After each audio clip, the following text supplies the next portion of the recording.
محترمو د سورة الفاتحې د یوې هفتې ختم دی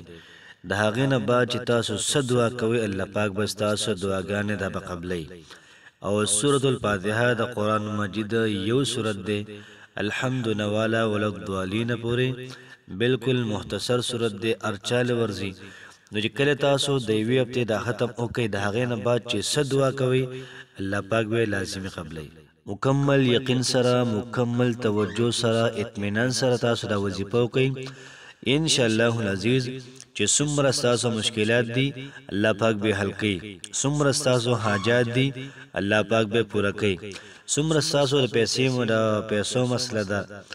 څومره ستاسو د پیسو مسله ده یا څومره ستاسو د رشتې مسله ده یا د رزق مسله ده د کاروبار مسله ده د نوي کور ارمان دی ان شاء الله العزیز ارسیز به الله پاک ستاسو په خوښه باندې دا وکړي صرف تاسو یو هفته د سورۃ الفاتحه دا وظیفه وکړئ بیا تاسو تماشا کوئ چې الله پاک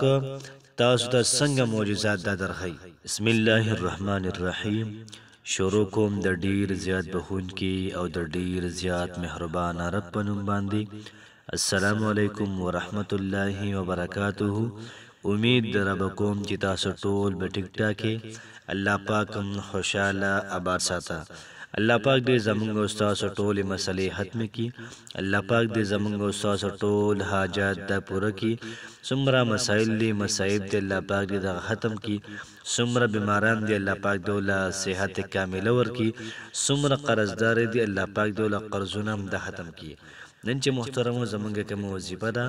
د سورۃ الفاتحه پاورفل او ډیره زیاته بهترینه او عظیم شان وظیفه ده محترمو دا وظیفه چام کړی دا نا امید شوی نه دي او دا غرنګ د هغوی مراد د هغوی ارمان او خواهش د الله پاک پوره کړی دی کو تاسو هم داسې یې چې ستاسو حوایج دا پوره کیږي نه ستاسو خواهشات دا پوره کیږي نه ارمانونه پوره کیږي نه دعاګان هم قبلیږي نه بس تاسو دا یو ختم وکئ د سورۃ الفاتحه نو دا ستاسو پر ژوند کې محترمو دا ډیر شی دی مکمل یقین سره مکمل توجه سره مکمل اطمینان سره دا وظیفه وکئ بیا تاسو تماشا کوئ د الله پاک خزانو ته به ګورئ الله پاک ته به ګورئ چې الله پاک صدر کې تاسو را محترمو ډیره زیاته پاورفل وظیفه را سورۃ الفاتحه ته سورۃ الشفاء ویل کېږي کو دا اولستل شي په طریقه باندې او په مریض باندې اوس کولای شي الله پاک به مریض ته شفای کامله ورکړي دغه رنګ محترمو د سورۃ الفاتحه د ختم پر ترتیب باندې وشي د قرض د پاره الله پاک ول قرضونه دا محترمو بهترین طریقې سره ادا کی دا سه زینب محترم الله پاک د انسان له رزق ورکي پیسې ورکي د خپل قرض ادا کی دا پته نه د وهم ګومان کې به نه که څوک دا وظیفه د سورۃ الفاتحه دا ختم د کاروبار د پاره د پیسو د پاره د دولت د پاره د عزت د پاره وظیفه کی او په دیو هفته کې محترمو دا ختم دا پوره کی ان شاء الله العزیز کاروبار به ترقی کوي الله پاک ول پیسې ډیر زیات ورکی د چا کاروبار نه د هغه لپاره شروع کی ان شاء الله العزیز الله پاک ول بهترین کاروبار ورکړي کو څوک دا سوي کنه چې هر وخت په ټینشن کې دي نو دا وظیفه محترمو شروع کی د سورۃ الفاتحه دا ختم ان شاء الله العزیز الله پاک بوله ټینشن دا محترم ختم وکي د چا چې څومره حاجتونه دي د چا څومره مشکلات دي د چا دعاګانې نه قبليږي د رښتې لپاره څوک د سورۃ الفاتحه دا ختم دا شروع کی الله پاک بوله بهترین ځکه محترمو دا رشتہ کی د محبت د پاره کو سو کی شروع کی الله پاک بوله محبت له محترم او دوام ورکی محترم زمون کار د وظیفه خودل ستاسو کار د وظیفه کول بیا د وظیفه هستا کول د ستاسو کار دی څومره په خلوص باندې وظیفه کول څومره په اخلاص باندې کول څومره په توجه سره په اطمینان سره کول د ستاسو کار دی کله وظیفه برابر شي روزانه بیا د هغې نه بعد دعا کول درود شریف ویل د الله پاک صفات بیانول دا ټول بیا په تاسو باندې دي چې تاسو څنګه تعریف د الله پاک کوئ درود لګئ نبی علیہ السلام باندې او د هغې نه بعد خپل دعا په کومې طریقې سره د الله پاک نه غوښتل دي هغه طریقه څومره جړا پکې پکار ده نو انتهایی عجزي دا پکې اختیار کړئ انتهایی په جړا سره محترمو دا وظیفه وکړئ انتهایی په جړا سره عاجزۍ سره د الله پاک نه وغواړئ ان شاء الله العزیز الله پاک به لازمت درکړي. نو ډیره زیاته زبردسته ډیره زیاته عجیبه وظیفه ده خو لیکن په دې طریقه باندې وکړئ کومه طریقه زه تاسو ته هم په دې طریقې باندې تاسو د ختم وکړئ ان شاء الله العزیز تاسو له ګارانټي درکوم چې الله پاک بس تاسو کار ضرور کوي. محترمو طریقه د وظیفې داسې ده موږ به لږ سوچ کوو د یوې هفتې ختم دی چې کله نه موږ شروع کولی شو خو ترتیب او طریقه کار به دی مثلا نن د اتوار ورځ ده که څوک نن شروع کول غواړي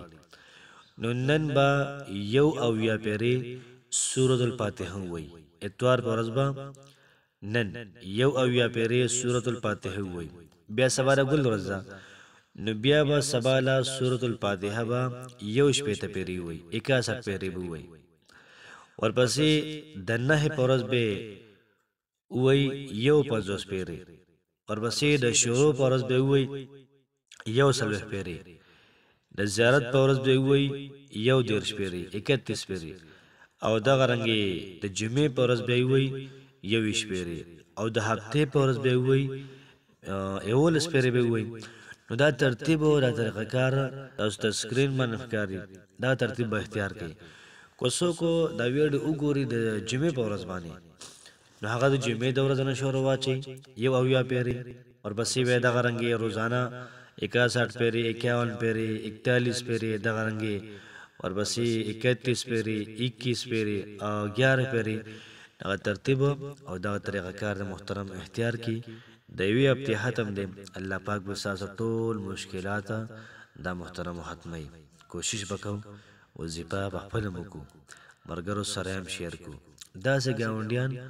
یا داسې ملګري داسې رشته دار د هغوی مسلې دي کورنۍ جګړې دي حاجتونه دي مشکلات دي پیسو ټینشن دی کوشش وکړو دا وظیفه هغوی سره هم شیر کړو چې هغوی مراشي او دا وظیفه وکړي الله پاک هغوی ته پیدا ور زما د وجې چاته خیر رسي دا زما لپاره ډېره غټه خبره ده او ستاسو لپاره بهترین خبره ده کو تاسو دا ویډیو شیر کړه مخکې نو خلک و ذکر کوي نو ستا به هم پکې ثواب کېږي زما هم پکې ثواب کېږي نو کوشش وکړو چې دا ویډیو مخکې شیر کړو ملګرو سره چې هغوی هم دا وظیفه وکړي. الله پاک هم خوشحاله آباد ساته الله پاک دې ستاسو ټولې مسلې ختمې کړي څومره د رزق مسلې دي د پیسو مسلې دي کاروبار دي ټول د الله پاک ختم کړي او څنګه تاسو خوشحاله اوسېدل غواړئ اقا شان ژوند د الله پاک تاسو درکړي امین. الله پاک هم خوشحاله آباد ساته. السلام علیکم ورحمت الله وبرکاته.